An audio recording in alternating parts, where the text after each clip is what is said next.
Welcome back to my channel.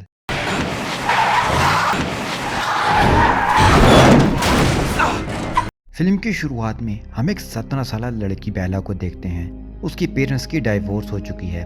ये अपनी mom के साथ रहती है। उसके बाप का नाम चार्ली है। ये पुलिस ऑफिसर हैं। बेला की मॉम ने फिल नामी एक बेसबॉल प्लेयर से शादी कर ली है। उसकी मॉम को अपने हस्बैंड के साथ ट्रैवल करना पड़ता है और बेला अकेली हो जाती है, इसलिए वो अपने डैड के पास शिफ्ट हो रही है। बेला जब अपने फादर के घर जाती है तो वहाँ वो अपने फादर के दोस्त बिली और उनके बेटे जैकब से मिलती है। यहाँ बिली और चार्ली आपस में क्लोज फ्रेंड्स होते हैं, आपस में मजाक करते हैं। यहाँ जैकब बेला को एक ट्रक गिफ्ट करता है। वो इस ट्रक पर रोजाना स्कूल जाती है। ये क्यूलैंड इंडियन रिजर्वेशन में रहते हैं जो फोक्स के नजदीक है। अब हम देखते हैं कि बेला स्कूल जाती है और न्यू फ्रेंड्स बनाती है। एक दिन वो अपने फ्रेंड्स के साथ लंच कर रही होती है और तभी वहाँ कलिंस फैमिली आती है, जिनमें एमिट, रोजलीन, एलिस और जैस्पर हैं। बेला की फ्रेंड इनके बारे में बता ही रही होती है कि वहाँ एडवर्ड आता है जो कि कलिंस का आखिरी मेंबर है और सबसे प्यारा भी। वो बेला को बताती है कि ये फैमिली बहुत अजीब है, ना किसी के साथ बात करते हैं और ना ही किसी के साथ कहीं जाते हैं, बस एक दूसरे के साथ रहते हैं। बायोलॉजी की क्लास में बेला जाती है तो वो एडवर्ड के साथ बैठती है। सारी क्लास के दरमियान एडवर्ड वियर्ड बिहेव करता है, जैसे बेला कोई और मखलूक हो। वो उसे इग्नोर करता है। ये देखकर बेला को बहुत गुस्सा आता है। जब वो घर आती है तो रात को भी वो एडवर्ड का ये बिहेव नहीं भूल पा रही थी। उसे बहुत गुस्सा आता है। वो कहती है कि मैं कल जाकर एडवर्ड से फेस टू फेस बात करूंगी और पूछूंगी कि उसने ऐसा क्यों किया। नेक्स्ट डे जब वो क्लास में जाती है तो एडवर्ड नहीं आता। इसी तरह काफी दिन गुजर जाते हैं। वो रोज उसका वेट करती है लेकिन वो स्कूल नहीं आता। फिर नेक्स्ट सीन में हम एक बिल्डिंग देखते हैं। उसमें एक आदमी भाग रहा था। वो अपनी जान बचाने के लिए भाग रहा था। फिर दो आदमी आते हैं और उसे मार देते हैं। और बेला के फादर पुलिस डिपार्टमेंट में हैं। वो उसे कहते हैं कि खाने के टेबल पर मेरा वेट ना करना, पास ही एक मर्डर हो गया है। वो जानवरों ने एक इंसान का मर्डर किया है। मैं वहाँ इन्वेस्टिगेशन के लिए जा रहा हूँ। एक दिन जब वो बायोलॉजी की क्लास में जाती है तो सामने एडवर्ड बैठा होता है।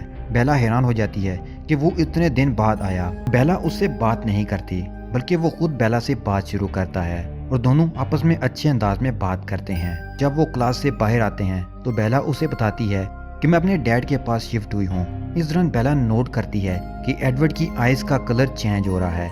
इससे पहले कि बेला उससे कुछ पूछती वो चला जाता है। छुट्टी हो जाती है और बेला अपने ट्रक में घर जाने वाली होती है तो तभी एक तेज रफ्तार कार आती है। वो उसे हिट करने ही वाली होती है लेकिन पता नहीं कहां से एडवर्ड आ जाता है और बेला को बचा लेता है। वो हिट करने वाली कार को बस एक हाथ से रोक लेता है। वो देखते हैं कि उसमें डेंट पड़ गया है।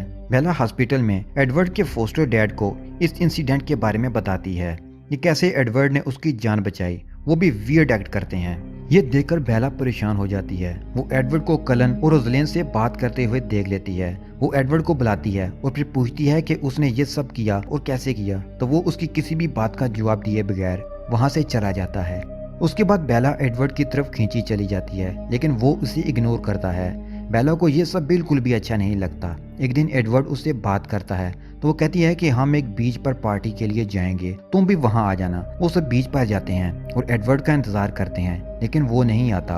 वहाँ जैकब और उसके फ्रेंड भी आते हैं। जैकब बेला को कहता है कि कलिंस यहाँ नहीं आ सकते, एडवर्ड नहीं आ सकता। वो उससे पूछती है कि क्यों, तो वो कहता है कि उसकी फैमिली का वुल्फ्स के साथ लिंक था। कलिंस और वुल्फ्स दोनों में डिफरेंट थे। कलिंस और वुल्फ एक दूसरे के एरिया में नहीं जाएंगे और ये बीच वाला एरिया वुल्फ्स का है। बेला एडवर्ड के बारे में मजीद पूछती है लेकिन वो उसे जवाब नहीं देता। फिर बेला घर आती है और इंटरनेट पर रिसर्च करना शुरू कर देती है। बेला रात को बुक लेने के लिए अकेले घर से बाहर जाती है। उसे कुछ लड़के घेर लेते हैं। वो उनसे बचने की कोशिश करती है लेकिन नहीं बच पाती। तो तभी वहाँ एडवर्ड की एंट्री होती है और उसे बचाकर वहाँ से उसे अपने साथ ले जाता है। वो दोनों वहाँ से एक रेस्टोरेंट में जाते हैं। बेला फिर से क्वेश्चन पूछना शुरू कर देती है। वो उससे कहता है कि मैं हर किसी का ब्रेन रीड कर सकता हूँ सिवाय तुम्हारे। वो उसे ये भी कहता है कि मैं तुमसे दूर रहना चाहता हूँ लेकिन नहीं रह सकता। मुझे कुछ समझ नहीं आ रही कि ये क्या हो रहा है, इसलिए मैंने सोचा था कि तुमसे दूर रहूंगा लेकिन जब तुम्हें हेल्प की जरूरत पड़ी तो मुझे आना पड़ा। पता नहीं तुम में ऐसा क्या है। बेला घर आकर फिर से इंटरनेट पर रिसर्च शुरू करती है। उसे पता चलता है कि एडवर्ड एक वैम्पायर है। नेक्स्ट डे बेला एडवर्ड को माउंटेन के ऊपर लेकर जाती है ताकि आमने सामने बात कर सके और पूछ सके कि ये सब क्या है। वो उसे डराने की कोशिश करता है लेकिन वो उसे कहती है कि मुझे पता है तुम मुझे तकलीफ नहीं दे सकते। फिर वो उसे माउंटेन्स के टॉप पर ले जाता है और सनलाइट से चमकती हुई अपनी बॉडी दिखाता है। वो उसे बताता है कि मैं ऐसी वैम्पायर फैमिली से हूँ जो सिर्फ खून पीते हैं। वो उसे ये भी कहता है कि मैंने काफ़ी साल तुम्हारा इंतज़ार किया है, तुम सबसे डिफरेंट हो, मैं तुम्हारे अलावा सबका ब्रेन रीड कर सकता हूँ। नेक्स्ट डे एडवर्ड बेला को साथ लेकर स्कूल जाता है। वो बहुत खुश होते हैं, सब हैरान हो जाते हैं कि ये क्या हो रहा है। यहाँ कलन्स भी इस सब से खुश नहीं थे। वो बेला को अपनी फैमिली हिस्ट्री बताता है कि मिस्टर कलन ने इन सब को बचाने के लिए वैम्पायर बनाया। इन सब के पास स्पेशल एबिलिटीज हैं। एलिस फ्यूचर देख सकती है और एडवर्ड माइंड रीड कर सकता है। फिर वो उसे अपने घर ले जाता है अपनी फैमिली से मिलवाने के लिए। रोजली बेला के आने से खुश नहीं होती। उसे लगता है कि फैमिली सीक्रेट्स सबको पता चल जाएंगे। फिर एडवर्ड उसे रूम में ले जाता है। वो दोनों अच्छा टाइम स्पेंड करते हैं। एडवर्ड बेला के पास जाता है तो उसे ब्लड की थर्स्ट होने लगती है। वो उससे दूर हो जाता है। फिर वो सारी रात उसे देखता रहता है। टाउन में दिन ब दिन वैम्पायर हंट बढ़ रहा था। सब लोग बहुत परेशान हैं। फिर नेक्स्ट डे एडवर्ड बेला को लेकर उसके घर जाता है। उसके फादर से परमिशन लेता है उसे अपने घर रहने की। यहाँ बेला कलिंस के साथ है और वो जंगल में बेसबॉल खेल रहे हैं। तो तभी वहाँ विक्टोरिया, जेम्स और लॉरेंट आ जाते हैं। वो बेला को एडवर्ड के साथ देखते हैं। ये वही वैम्पायर्स हैं जो फॉक्स में हंट कर रहे हैं। जेम्स बेला पर अटैक करने लगता है लेकिन कलिंस उसे बचा लेते हैं और उन्हें भागने पर मजबूर करते हैं। ये देखकर एडवर्ड गुस्से में आ जाता है। वो बेला को बताता है कि जेम्स एक ट्रैकर है, वो अपने रास्ते से कभी नहीं हटेगा, हमें उसे मारना होगा। बेला घर जाती है और अपने फादर से झूठ बोलती है कि मैं अपनी मॉम के पास जा रही हूँ। वो नहीं चाहती कि उसकी वजह से उसके फादर को नुकसान पहुंचे। वो उन्हें हर्ट करके एडवर्ड के घर आ जाती है। वहाँ वो लोग प्लान तैयार करते हैं। एलिस बेला को साथ ले जाती है। रोजलिन बेला की जैकेट पहनती है और जगह जगह उसकी सेंट छोड़ देती है ताकि जेम्स बेला का पीछा करते हुए वहां आ जाए। और ऐसा ही होता है, वो वहां आ जाता है। उसे इनका प्लान पता चल जाता है और वो भाग जाता है। कलिंस का प्लान था कि वो जेम्स को ट्रैप करके हंट करेंगे लेकिन उनका ये प्लान फेल हो जाता है।